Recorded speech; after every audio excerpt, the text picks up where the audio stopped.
Hello guys, start करते हैं Frobenius method for finding series solution. जैसे कि आपको पिछली वीडियोस में बताया था कि ये रेगुलर सिंगुलर पॉइंट के बेसिस पे होगी। मतलब ये नहीं बताया था कि ये फ्रोबेनियस मेथड है। मैंने आपको बताया था कि रेगुलर सिंगुलर पॉइंट यूज होगा आगे चल के, जो कि रामबाण इलाज है। तो स्टार्ट करते हैं। ये रेगुलर सिंगुलर पॉइंट बेसिकली इस वाले मेथड में यूज होना है बहुत ज़्यादा, तो इससे सारे क्वेश्चन हो जाएंगे। ठीक है, तो स्टार्ट करते हैं। तो इसके कुछ केसेस हैं। There are mainly 4 cases to solve Frobenius series. ठीक है, हमारे पास 4 केसेस हैं इसको सॉल्व करने के। तो स्टार्ट करते हैं अपना पहला केस।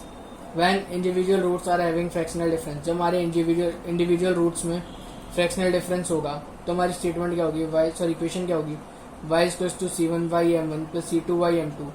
ठीक है, तो अब फ्रैक्शनल डिफरेंस कैसे, फ्रैक्शनल डिफरेंस के लिए मैंने यहाँ पे एग्जांपल लिया 2 और -3/2। तो ये हमारा फ्रैक्शनल डिफरेंस है। ठीक है, जैसे कि आप लोग देख सकते हैं और आपको शायद पता ही हो। ठीक है, तो चलते अपने अगले केस पे। तो केस नंबर 2 पे इन सारी केसेस पे वीडियो बनेगी जिसकी सीरीज हो जाएगी प्लेलिस्ट वीडियो। ठीक है, तो स्टार्ट करते हैं अपना case number 2। When individual roots are equal valued, मतलब अगर हमारे पास इंडिविजुअल रूट्स हैं तो उनकी वैल्यूड इक्वल है, तो हम इक्वेशन हमारी क्या हो जाएगी और कैसे हो जाएगी। तो हमारी इक्वेशन हो जाएगी y equal to c1y_m plus c2 bracket start del y by del m bracket 2m। ठीक है, तो चलते अपने अगले केस पे। Case number 3। केस नंबर 3 क्या है, when individual roots are having difference in integer. अगर हमारे पास जो इंडिविजुअल रूट्स हैं उनमें डिफरेंस क्या है, खाली डिफरेंस हमारा इंटीजर का है, तो हम क्या करेंगे, हम उस इक्वेशन को लिखेंगे y equal to c1y_m1 plus c2 bracket start del y by del m bracket close m2। ठीक है, अब इसमें हमें एक बात और ध्यान रखनी है कि m1 और m2 मतलब ग्रेटर और लेसर रूट्स देखने हैं हमें। ठीक है, तो इस चीज़ का ध्यान रखना है वरना हमारा गलत हो जाएगा, क्योंकि इसके बेस पे अगला स्टेप होगा। तो अगला स्टेप हमें पता है क्या करना है, रिप्लेस करना है हमें ए नॉट को इस वाली टर्म से, ए नॉट को b naught bracket start m1 minus m2। ठीक है, तो m1 की वैल्यू हमें याद रखना है कि बड़ी वाली वैल्यू रखनी है। ठीक है, जिसमें ताकि गलती ना हो। केस नंबर 4 है, when individual roots have interior difference but at the value of m is a1 is equals to 0/0 form, then find the complete solution only at other value of m। अब हमारे पास कोई individual roots है जिसका जो कि difference खाली उसमें integer का डिफरेंस है, लेकिन हम उसकी m वाली वैल्यू पे हमारी फॉर्म बन रही है 0/0। ठीक है, तो हम उसका कंप्लीट सॉल्यूशन फाइंड करेंगे उसकी दूसरी वैल्यू पे, m की दूसरी वैल्यू पे हम उसका कंप्लीट सॉल्यूशन फाइंड करेंगे। अब चलते अपने पहले क्वेश्चन पे। तो पहला क्वेश्चन हमारा केस नंबर 1 पे बेस्ड है।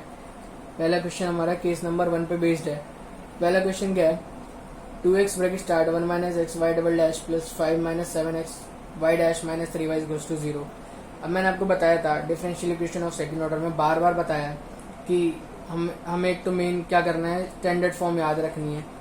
स्टैंडर्ड फॉर्म याद रखनी है। स्टैंडर्ड फॉर्म हमारी y double dash plus p y dash plus q y equals to r, क्योंकि कंपैरिजन में अगर थोड़ी सी भी गलती होगी तो पूरा क्वेश्चन गलत हो जाएगा। ठीक है, और एक बात और थी differential equation of second order में कि इसका कोफिशिएंट हमारा 1 होना चाहिए। तो यहाँ पे coefficient of y double dash क्या है, 2x इंटू 1 माइनस एक्स है। ठीक है, तो ये तो हमें 1 बनाना है, तो मैं इसे डिवाइड में ले जाऊंगा। तो डिवाइड में लेके तो हमारे पास p और q की वैल्यू आ गई। p is equals to 5 minus 7x upon 2x into 1 minus x, q is equals to minus 3 upon 2x into 1 minus x. अब पहले चेक करेंगे ऑर्डिनरी पॉइंट वाली कंडीशन, फिर जाएंगे फ्रोबेनियस मेथड यानी रेगुलर सिंगुलर पॉइंट वाली कंडीशन पे। ठीक है, तो स्टार्ट करते हैं। मैंने आपको इक्वेशन बताई थी लेट नहीं है, लिमिट है। Limit x tends to 0 p is equal to infinity. ये कैसे हुआ, क्योंकि हम जब x की जगह 0 पुट करेंगे इस वाली टर्म में तो क्या 1/0 की फॉर्म बनेगी, 1/0 की फॉर्म मतलब इन्फिनिटी। ठीक है, अब ऐसे यहाँ पे देखिए q में 1/0 आएगा, अगर हम x की वैल्यू 0 पुट करेंगे तो 1/0 आएगा, 1/0 इज इक्वल टू इन्फिनिटी। तो दोनों टर्म इन्फिनिटी हुआ। मैंने आपको बताया था कि दोनों टर्म फाइनाइट होने चाहिए, लेकिन यहाँ पे दोनों टर्म इनफाइनाइट है, तो हम इसे नहीं कह सकते कि ऑर्डिनरी पॉइंट है। Here p and q are not finite, so x is to 0 not an ordinary point. ठीक है, अब हम चलेंगे रेगुलर सिंगुलर पॉइंट वाली कंडीशन पे। तो रेगुलर सिंगुलर पॉइंट वाली कंडीशन हमारी है लिमिट एक्स टेंड्स टू 0, इसकी equation X P, basically x minus A into P था, अब a 0 है तो एक्स पी होगा ना। तो x into 5 minus 7x upon 2x into 1 minus x हमारा p था। x कैंसिल आउट हो गया क्योंकि x में हमने मल्टीप्लाई में लिया था इक्वेशन के साथ, तो x कैंसिल आउट हो गया, 1/2 बचा। अब यहाँ पे 0 बनने की 1/0 टर्म 1/0 तो बन ही नहीं रहा ना, तो फाइनाइट टर्म होगी। फाइनाइट टर्म आ गई हमारे पास, तो हम इसे कह सकते हैं, अभी नहीं कह सकते हम, जब p और q दोनों हमारे फाइनाइट आ जाए तब हम कह सकते हैं। ठीक है, तो लिमिट एक्स टेंड्स टू 0। अब चलते हैं अपने अगली केस पे, अगली क्वेश्चन पे दोनों वेरीफाई करने के लिए। तो ये हो गया एक्स स्क्वायर इंटू क्यू, ए 0 था क्योंकि इसका फॉर्मूला था एक्स माइनस ए का होल स्क्वायर, तो ए 0 है तो ये हो गया x square q is equals to x square into 5 minus 7x upon 2x into 1 minus x. अब यहाँ पे भी x की टर्म नहीं बच रही डिनोमिनेटर, तो हम x 0 रखेंगे तो इनफाइनाइट बनने का कोई चक्कर ही नहीं, तो होगा फाइनाइट। तो इसके हिसाब से hence x is equals to 0 is an regular singular point. अब चलते अपनी सीरीज पे, रेगुलर सिंगुलर पॉइंट वाली स्टेटमेंट लिखेंगे। मैंने आपको बताया था, तो स्टेटमेंट क्या है, y equals to a0 x की power m plus a1 x की power m plus 1 plus a2 x की power m plus 2 plus dot dot dot. इसे हमने इक्वेशन 1 पुट कर दिया क्योंकि अभी हमारी यूज में आने वाली है। हमें इक्वेशन 1 को डिफरेंशिएट करना है, तो पहली बार डिफरेंशिएट करा तो y डैश आ गया हमारे पास a0 m x की power m minus 1 plus a1 m into m plus 1 x की power m plus a2 m plus 2 into x की power m plus 1 plus dot dot dot. अब y double dash आ गया a0 m minus 1 x की power m minus 2 plus a1 m plus 1 m into x की power m minus 1 plus a2 into m plus 2 into m minus 1 X की power m plus dot dot dot. ये हो गया हमारे पास y double dash और y dash की value आ गई। अब हमें क्या करना क्या है, गिवन डिफरेंशियल इक्वेशन एक बार लिख लेनी है ताकि गलती ना हो जाए। तो एक बार गिवन डिफरेंशियल इक्वेशन हमने दोबारा लिख ली, तो गिवन डिफरेंशियल इक्वेशन हमारी क्या थी, 2x minus 2x square y double dash plus 5 minus 7x into y dash minus 3y equals to 0। तो अब y डबल डैश की वैल्यू पुट कर दी। y डबल डैश की वैल्यू क्या है, a0 m into m minus 1 into x की power m minus 2 plus a1 into m plus 1 into m X की power m minus 1 plus a2 into m plus 2 into m minus 1 into x की power m plus dot dot dot plus 5 minus 7x bracket start. अब यहाँ पे 5 minus 7x क्या, इसमें किसकी value put करनी है, y डैश की। तो y डैश हमने निकाला है, तो y डैश की वैल्यू पुट करी। y डैश की वैल्यू क्या है, a0 into m into x की power m minus 1 plus a1 into m plus 1 into x की power m plus a2 into m plus 2 into x की power m plus 1। ठीक है, तो हो गया। अब माइनस 3y पुट करना है, तो हो गया माइनस 3y। अब y की वैल्यू पुट करनी है, ठीक है, माइनस 3 पहले से y की वैल्यू पुट करनी है। y की वैल्यू हमारी a0 एक्स की power m plus a1 X की power m plus 1 plus a2 X की पावर m प्लस 2 है, तो हमने पुट कर दी a0 एक्स की power m plus a1 X की power m plus 1 plus a2 X की power m plus 2 plus dot dot dot bracket close. ठीक है, अब हमें करना क्या है, कंपेयर करना है हमें coefficient of lower power of x. अब मैं इसमें से लोअर पावर ऑफ एक्स का कोफिशिएंट ढूंढना है, उसको हमें कंपेयर करना है। ठीक है, वैल्यू निकालने के लिए, तो कोफिशिएंट ऑफ एक्स की power m minus 1 equals to 0। अब यहाँ देखिए कोफिशिएंट ऑफ एक्स की पावर m माइनस 1 कैसे लिया मैंने, x है अंदर मल्टीप्लाई होगा तो क्या बचेगा, m माइनस 1 बचेगा, अभी m2 है और m माइनस 2 है तो क्या बचेगा, x की पावर m बचेगा, लोअर पावर क्या होगी m माइनस 1।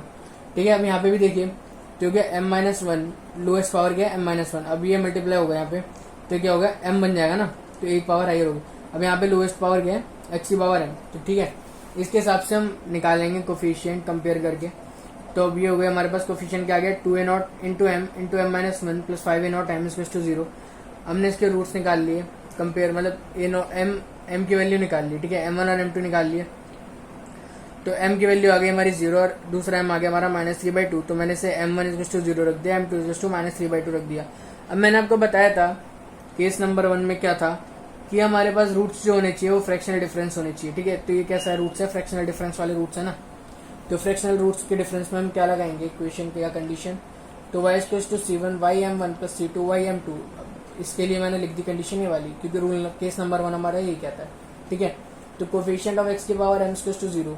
अब हम उसके अगली पावर पे चलेंगे कंपेयर करने में, तो उसका अगली पावर के m का कोफिशिएंट क्या है, 2a1 into m plus 1 into m minus 2a0 m into m minus 1 plus 5a1 into m plus 1 minus 7a0 m minus 3a0 equals to 0। ठीक है, सॉल्व करने के बाद हमारे पास आया a1 into 2m plus 5 equals to a0 2m plus 3। तो हमने इसमें करना क्या है, a1 a2 a3 फाइंड करने हैं a0 की टर्म्स में। हमें उसमें क्या करना था, a2 a3 a4 फाइंड करने थे a1 और a0 की टर्म्स में। तो इसमें हमें a1 a2 a3 फाइंड करना है a0 की टर्म्स में। ठीक है, तो a1 निकाला हमने, a0 2m plus 3 upon 2m plus 5 हो गया सॉल्व करके, तो हमारी a1 की वैल्यू आ गई, a1 की वैल्यू आ गई। अब चलते अपने अगले उस पे, तो हम उसके अगली पावर कंपेयर करेंगे। तो कोफिशिएंट ऑफ एक्स की पावर m प्लस 1 a2 निकल जाएगा। अब मैंने इसमें क्या करा है, कॉमन पैटर्न देखा है, लेकिन आपको a2 की वैल्यू कम से कम निकालनी पड़ेगी, तो मेरे को बताते ही आएगा, तो मैंने लिख दी। तो अब पैटर्न देखेंगे कैसे, हमारा पहले क्या था 2m प्लस 3, a1 क्या था 2m plus 3 upon 2m plus 5 into a0 था। अब यहाँ पे 2 का पैटर्न चल रहा है, ठीक है, 2 का इंक्रीमेंट चल रहा है, तो उसके हिसाब से हम पैटर्न एज्यूम करके आगे वाली टर्म लिख देंगे। ठीक है, तो ऊपर 2m plus 5 upon 2m plus 5 हो गया, कैंसिल आउट हो गया a1 से। ठीक है, ये बचा 2m plus 3 upon 2m plus 7 into a0। तो हमारा फाइनल a2 क्या आ गया, 2m plus 3 upon 2m plus 7 a0। अब मैंने ऐसे ही a3 a4 लिख दिया, तो a3 क्या आ गया 2m plus 3 upon 2m plus 9, क्योंकि यहाँ 7 था तो 2 का इंक्रीमेंट हो गया 9 हो गया और a0 हो गया, ठीक है। a4 क्या है 2m प्लस 3, अब 2 का इंक्रीमेंट इससे पिछले वाले का, तो यहाँ पे 9 था तो 11 हो गया, ठीक है। 2m प्लस 11 इंटू a0, ठीक है। अब मैं क्या करना है, पुट करना है a1 a2 a3 and a4 in equation 1। तो हमारी इक्वेशन 1 क्या थी, फ्रॉम इक्वेशन 1, इक्वेशन 1 मैंने यहाँ पे लिख दिया ताकि गलती ना हो जाए, ठीक है। तो इक्वेशन 1 क्या थी, y equals to a0 x की power m plus a1 x की power m plus 1 plus a2 x की power m plus 2 plus a3 x की power m plus 3 plus a4 x की power m plus 4 plus dot dot dot y equals to, अब मैंने put करना start कर दिया। तो a0 x की पावर m प्लस टेस्ट, क्योंकि हमें a0 में सारी टर्म्स लानी है। a1 की वैल्यू रख दी 2m plus 3 upon 2m plus 5 into a0 x की power m plus 1 as test. अब यहाँ पे a2 की वैल्यू रख दी 2m plus 3 upon 2m plus 7 a0 into x की पावर m प्लस 2, ठीक है। अब अगली 2m plus 3 upon 2m plus 9 a0 into x की power m plus 3 plus 2m plus 3 upon 2m plus 11 a0 x की power m plus 4, यहाँ पे 2m plus 9 है, ठीक है। तो y इक्वल्स टू, अब हमने क्या करा, a0 और x की पावर m कॉमन ले लिया। y equals to a0 x की power m bracket start 1 plus 2m plus 3 upon 2m plus 5 x plus 2m plus 3 upon 2m plus 7 into x square plus 2m plus 3 upon 2m plus 9 into x cube plus 2m plus 3 upon 2m plus 2m plus 11 into x की power 4 plus dot dot dot bracket close. अब मैंने यह condition दोबारा लिख ली क्योंकि हमें इसमें values निकालनी है। y_m1 और y_m2 की c1 c2 एस्टेज रहेंगे क्योंकि कांस्टेंट है, ठीक है। ये दोनों एस्टेज रहेंगे, y_m1 और y_m2 निकालना है तो y_m1 निकालेंगे। m1 की वैल्यू 0 थी तो y_m1 इक्वल्स टू 0 एट 0, ठीक है। हमें m की जगह 0 पुट करना है तो m की जगह 0 पुट करेंगे इस वाली इक्वेशन में, तो हमारा हो जाएगा a0 bracket start 1 plus 3/5x plus 3/7x square plus 3/9x cube plus dot dot dot bracket close. अब y_m1 आ गया, y_m2 निकालना है, m2 क्या हमारा -3/2 है तो y_m2 एट -3/2, ठीक है। तो ये आ गया, सारी टर्म्स 0 जाएंगी क्योंकि अब देखिए -3/2 पुट करेंगे तो ये -3/2 से क्या 2 कैंसिल हो जाएगा, -3 प्लस 3 0। यहाँ पे भी देखिए ऐसे ही बन रहा है तो ये 0 ये 0 ये 0, ठीक है। सारी टर्म्स 0 जाएंगी, बचेगा क्या 1 और a0 x की पावर m, x की पावर m की जगह हमने रख दिया -3/2, हमारे पास आया a0 x की पावर -3/2, ठीक है। अब हमें पुट करना है y_m1 और y_m2 इस इक्वेशन में, ठीक है। इस इक्वेशन में पुट करना है तो क्या y equals to c1 a0 bracket start 1 plus 3/5x plus 3/7x square plus dot dot dot plus c2 a0 x की पावर -3/2। हमें दो कांस्टेंट रखने हैं, ज़्यादा नहीं रखने, तो हम c1 a0 को a ले लेंगे और c2 a0 को b ले लेंगे। तुम्हारी फाइनल इक्वेशन बन गई y equals to a bracket start 1 plus 3/5x plus 3/7x square plus 3/9x cube plus dot dot dot bracket close plus b into x की पावर -3/2। हमारा फाइनल आंसर हो गया। इसी के साथ अपनी वीडियो खत्म करते हैं। I hope you will like the video. Please subscribe the channel, press the bell notification icon for getting instant updates on engineering mathematics, and I hope your topic is clear now and you will be able to solve Frobenius method questions. Thank you.